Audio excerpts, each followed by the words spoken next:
I'd like to call to order the February 10th, 2026 meeting of the Code Enforcement and Nuisance Board.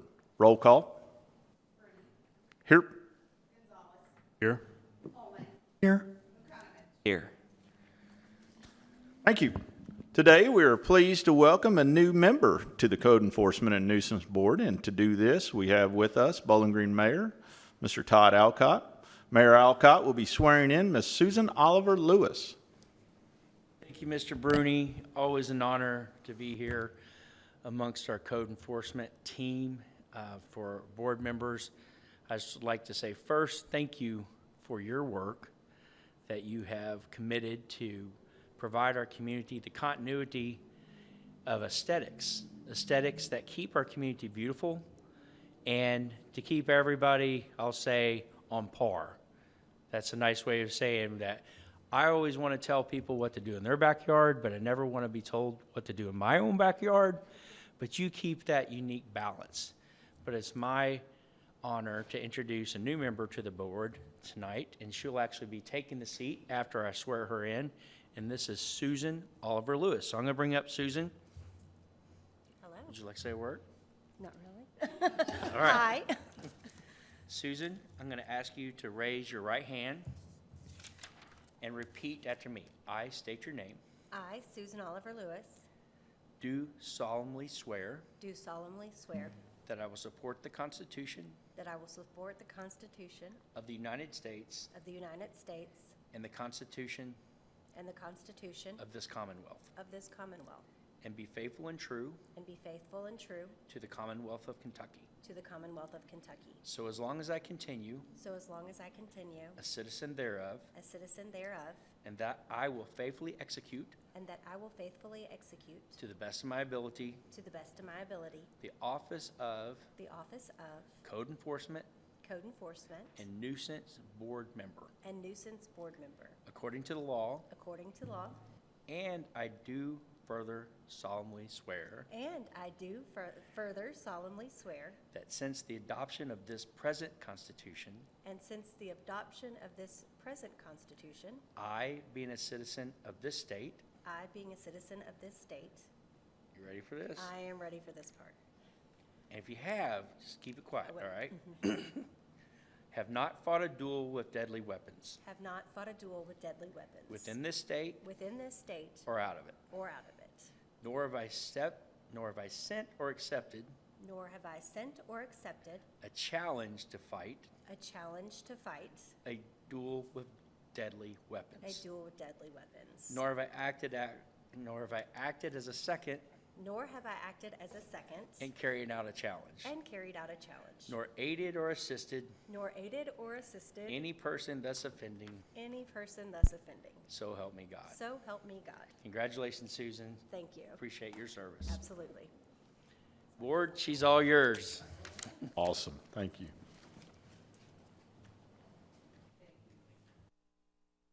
Welcome, Ms. Oliver Lewis. Thank you. Glad to have you aboard. Okay, I hope every one of our returning members has had an opportunity to read the minutes from our November 17th meeting. If so, I would like to entertain a motion to approve the minutes as written. Second. Gonzalez, Hallman, roll call. Bruni, Yes. Gonzalez, Yes. Holman, Yes. Mukanovich, Yes.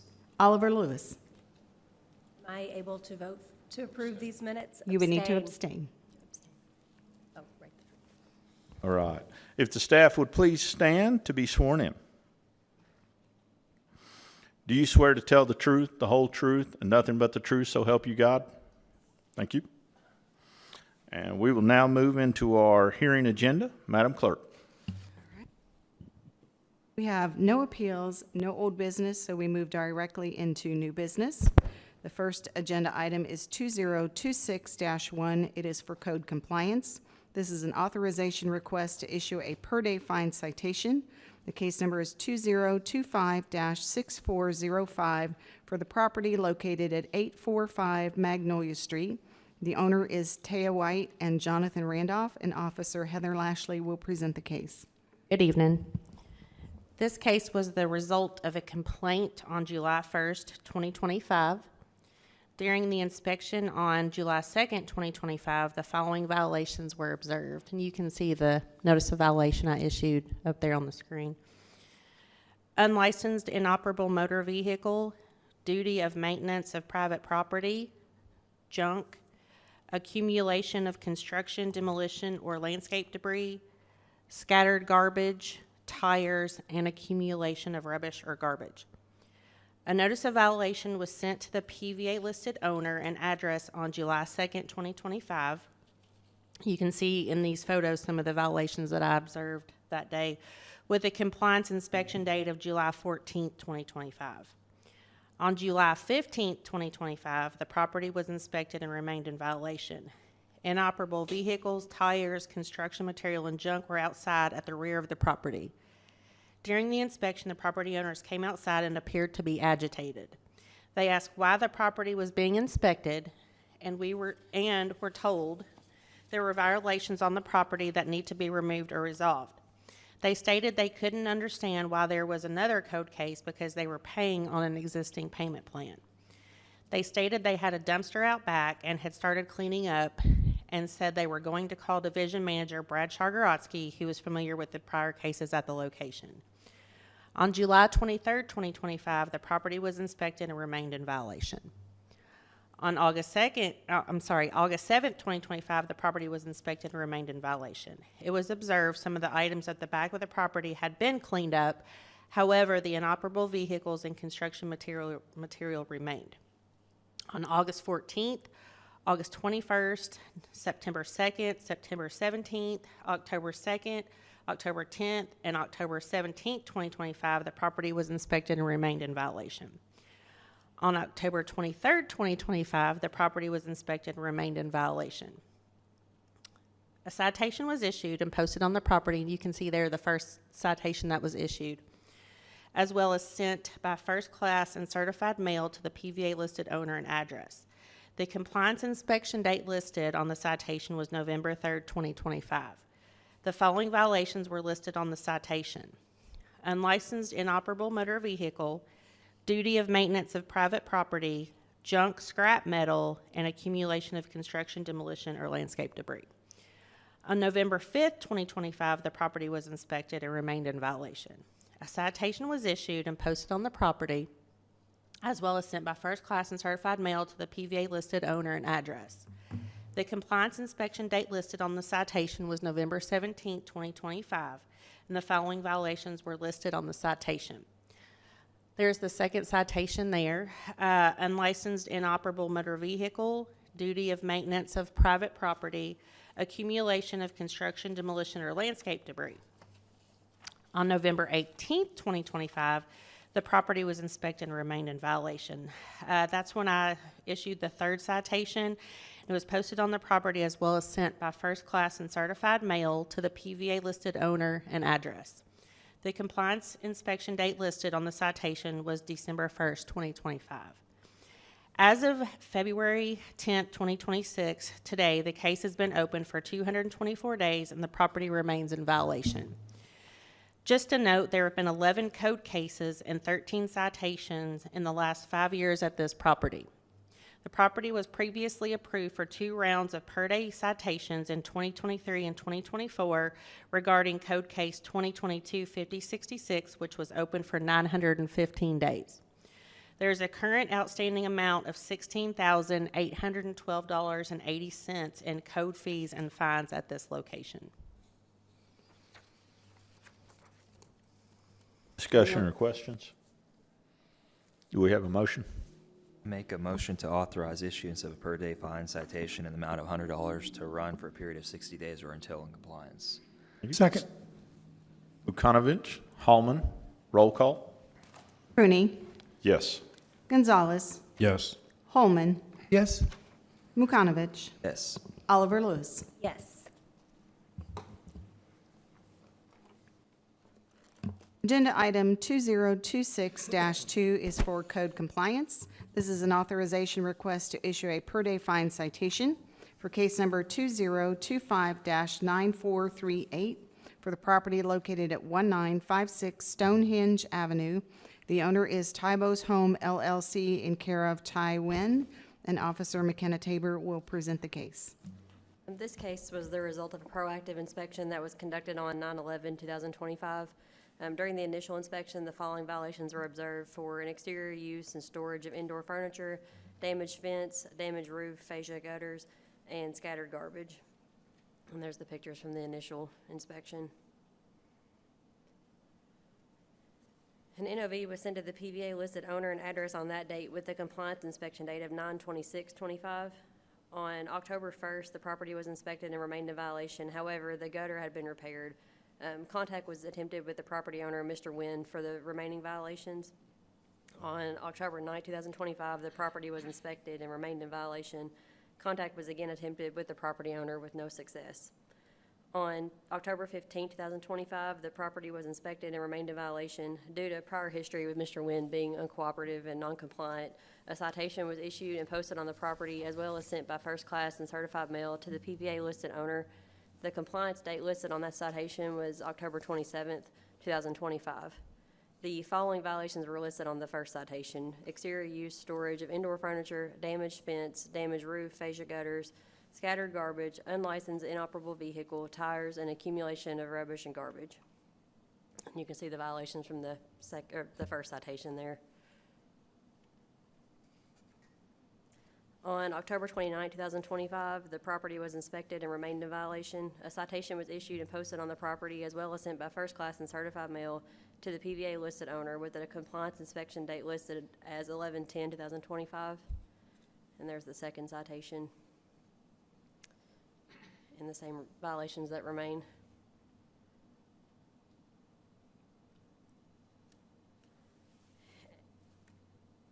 And on November 11, 2025, the property was inspected and remained in violation, and the third citation was issued and posted on the property as well as sent by first class and certified mail to the PVA listed owner. The compliance inspection date listed on the citation was 11/21/25.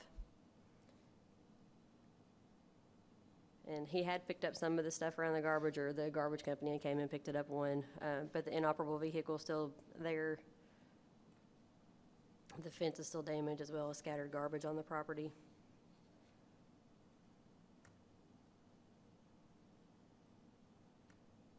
And as of today, February 10th, 2026, this case has been open for 153 days and the property remains in violation with no contact from anyone affiliated with the property.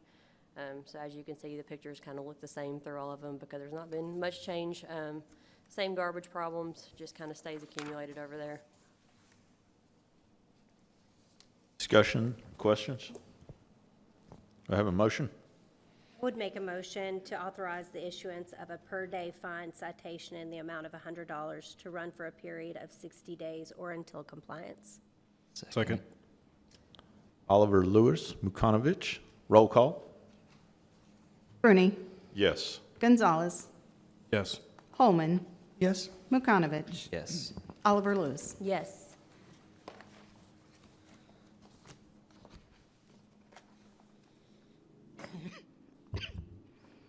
Agenda item 2026-3 is for code compliance. This is an authorization request to issue a per-day fine citation, case number 2025-9767, for the property located at 1960 Stonehenge Avenue. The owner is Tybo's Home LLC in care of Ty Nguyen, and Officer McKenna Tabor will present the case. We're going to hop next door. This case was the result of a proactive inspection that was conducted on September 22nd, 2025. During the initial inspection, the following violations were observed for exterior use and storage of indoor furniture, a damaged fence, accumulation of garbage and rubbish, and scattered garbage. An NOV was sent to the PVA listed owner and address on that date with the compliance inspection date of October 7, 2025. And on October 9th, 2025, the property was inspected and remained in violation. Contact was attempted with the property owner, and the number that was listed on the for rent sign that was posted on the property, requesting communication for plans to bring the property into compliance. On October 14th, the property was inspected and remained in violation, and contact was again attempted with the property owner with no success. And those are just the pictures from those follow-up inspections. On October 15th, the property was inspected and remained in violation. Due to Mr. Wynn's prior history of uncooperative and unwillingness to come into compliance, a citation was issued and posted on the property, as well as sent by first class and certified mail to the PVA listed owner, with the compliance inspection date listed as 10/27/2025. The following violations were listed on that citation for an exterior use storage of indoor furniture, a damaged fence, garbage and rubbish, scattered garbage, lack of duty of maintenance, and sanitation. And there's the pictures from that citation. On October 29th, the property was inspected and remained in violation, and a second citation was issued and posted on the property, as well as sent by first class and certified mail to the PVA listed owner, with the compliance inspection date listed as 11/10/2025. So they had picked up some of the garbage from it, and they also removed the fencing that was falling down around the garbage, around the garbage container, but other than that, the property's still in violation.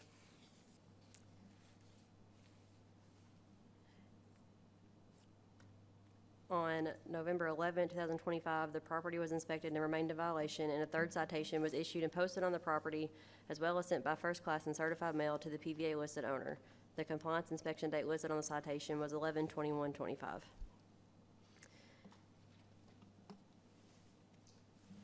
And on 11/24/2025, a person identifying themselves as Mr. Wynn's property manager reached out to staff and requested to know what items were out of compliance on the property. Staff explained that all violations had been listed on all the citations that were sent, but advised that a follow-up inspection could be completed, and information regarding outstanding violations would be forwarded to her. At that time, everything was forwarded to the person that was the property manager, but we've not had any communication since, and really not much compliance or effort toward compliance since then. And on December 1st, staff conducted a follow-up inspection and also sent photos of the property and advised the property manager of the existing violation. But as of today, there's not been any further communication since then. As of today, the case has been open for 142 days, and the property remains in violation with no further contact. And you can see the photos from today. Discussion or questions? We have a motion.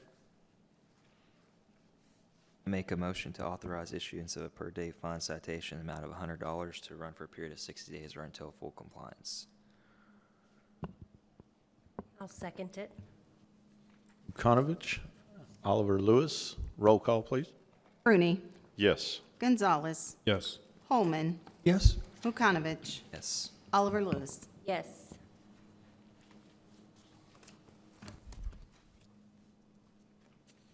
Agenda item 2026-4 is for code compliance.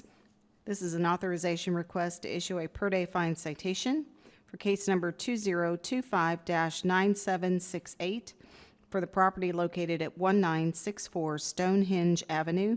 The owner is Van On Taylor, and Officer McKenna Tabor will present the case. This case was the result of a proactive inspection conducted on 9/22/2025. During the initial inspection, the following violations were observed for unlicensed inoperable vehicles, junk and scrap metal, exterior use and storage of indoor furniture, scattered garbage, and an accumulation of garbage and rubbish. An NOV was sent to the PVA listed owner and address on that date with the compliance inspection date of October 2nd, 2025. And on October 9th, 2025, the property was inspected and remained in violation. Staff were approached by a tenant who advised there were suspected sewage issues on the property at that time. Due to a similar issue that had been previously addressed at an adjacent property, the 1960 Stonehenge, contact was made with the city's public works, and it was believed that the incidents were related. At the time of the inspection, no sewage violations were observed by our staff. Photos of the violations found during this inspection were forwarded to the property owner at the information listed on the for rent sign that was also posted on this property. This information was confirmed to be accurate information for the property owner per the tenant. And on October 15th, the property was inspected and remained in violation. The owner, Ms. Taylor, was on site at this time. Staff spoke to her explaining that the contact had been attempted several times with her via notices and text messages, and she advised that she had seen all the notices but did not want to respond. Staff explained violations and the tenant complaints to her and ways to bring the property into compliance. Ms. Taylor voiced understanding, and she was afforded more time to at least begin to show progress toward compliance and work with tenants during that time. Staff advised they would conduct another inspection on the 17th, and if no progress had been made, a citation would be issued. On October 17th, the property was inspected and remained in violation. No contact had been made with staff, nor were there any noticeable attempts at bringing the property into compliance, so the first citation was issued and posted on the property, as well as sent by first class and certified mail to the PVA listed owner. The compliance inspection date listed on the citation was October 27th, and the following violations were listed for unlicensed inoperable vehicles, junk and scrap metal, exterior use and storage of indoor furniture, scattered garbage, accumulation of garbage and rubbish, dilapidated decks and porches, electrical system hazards, lack of duty and maintenance of private property, and accumulation of construction, demolition, and landscaping debris and tires.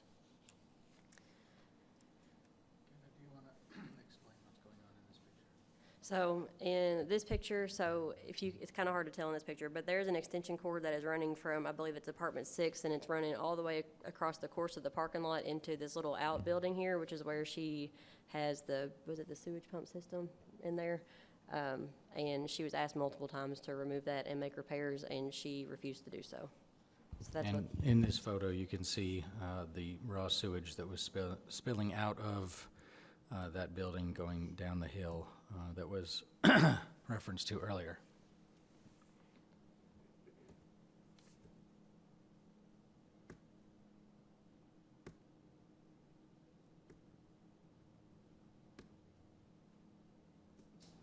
and on October 29th, the property was inspected and remained in violation. A second citation was issued and posted on the property, as well as sent by first class and certified mail to the PVA listed owner, with the compliance inspection date listed as November 10, 2025. There's that second citation.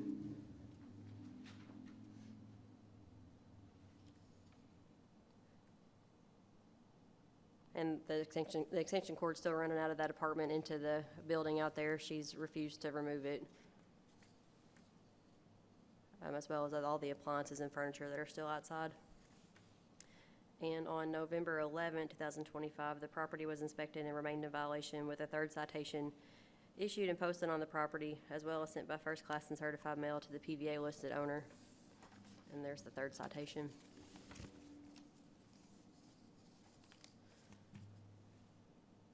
So they hadn't moved the couch from in front of that one, but then they put that one by the dumpster, but they did get another one next to it. So, and then the extension cord's still running out of the apartment, but it had been unplugged at that time, so it actually was just out of the apartment, just on the ground.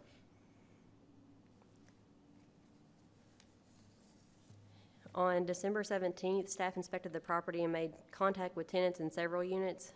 Also, there was some chickens outside of the property. Our animal control officers had made contact with them, and then the next inspection we came and this had been constructed. So they did make improvements for the chickens' housing. However, they did not get any kind of permits or build that up to any kind of code. So, and on December 17th, staff inspected the property and made contact with tenants in several units, and tenants allowed staff into several apartments to inspect regarding sewage complaints. And while in the unit, staff observed further violations, including several non-working smoke alarms and plumbing issues. Contact was made with Ms. Taylor, and all the violations were explained. She contacted a licensed plumber to correct the plumbing violations, and staff either replaced or repaired smoke alarms while on site in several units for tenant safety. Throughout the month of December, multiple violations continued to be observed and warranted complaints and citations from other agencies, including the City Public Works and County Health Department for sewage-related issues. As of today, the 10th, this case has been open for 142 days, and the property remains in violation. Any questions or discussion? I make a motion to authorize issuance of a per-day fine citation in the amount of $100 to run for a period of 60 days or until in compliance. Second. Bruni, Holman, roll call. Rooney. Yes. Gonzalez. Yes. Holman. Yes. Mukanovich. Yes. Oliver Lewis. Yes.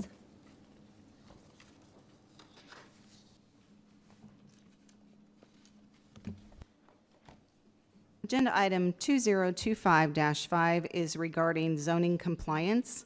This is a request to dismiss fines and citations for the following properties: 2126 Sycamore Drive, 348 Leslie Avenue, 330 Cedar Ridge Road, 1607 Benson Avenue, 436 Claremore Avenue and 1107 Homestead Court, and this will be submitted to the board by City Attorney Hillary Hightower. Good afternoon. These cases have actually gone on for some time. I don't know if you all are aware. It's been several years since the federal government classified addiction as a disability. So if you are recovering from addiction, you have a right to a housing accommodation. So these, we have, a number of sober living homes, and they can really locate anywhere within, any neighborhood. And so we have a number of them called the Oxford houses. They're self-regulating, but they do typically have a manager.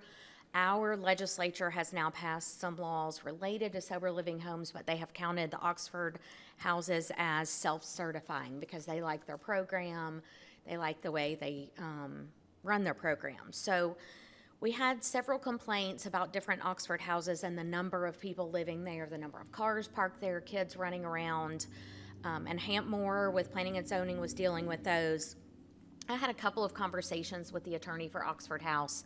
He did say, and they do file suits anytime cities or local governments attempt to regulate them. But he and I worked through a couple of issues at one house, and that one actually got resolved. The biggest issue became how many people were in the homes. And so we did go back and revamp our zoning ordinance to say that you can't put 4 people in a room that was meant for 2, or you can't take a home that is originally a 3-bedroom and parcel it off and then have 6 people there. So we were working on that. Mr. Moore was working with their attorney, and I guess at some point Mr. Hetty started citing them because I guess there was not a complete resolution between Mr. Moore and that attorney. Ultimately, they filed a fair housing complaint. Ben Peterson, Hampmore, the attorney for Oxford House, they came to a resolution that involved both dismissing these and then Oxford House dismissing their fair housing complaint. I don't know in particular, I didn't ask Camp what that is.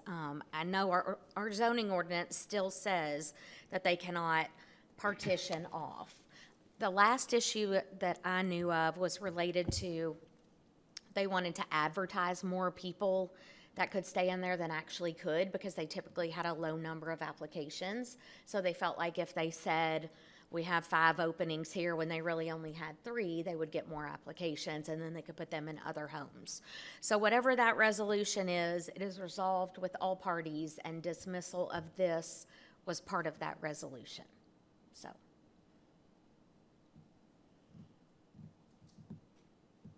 That is my request. Questions or discussion? We have a motion. Make a motion to dismiss any and all fines and citations associated with agenda item 2026-5. Second. Mukanovich, Bruni, roll call. Bruni. Yes. Gonzalez. Yes. Holman. Yes. Mukanovich. Yes. Oliver Lewis. Yes.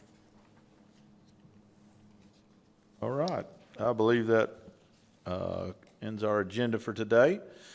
Our next hearing will be Tuesday, February 24th, and we would once again like to welcome and thank Ms. Oliver Lewis for joining the team.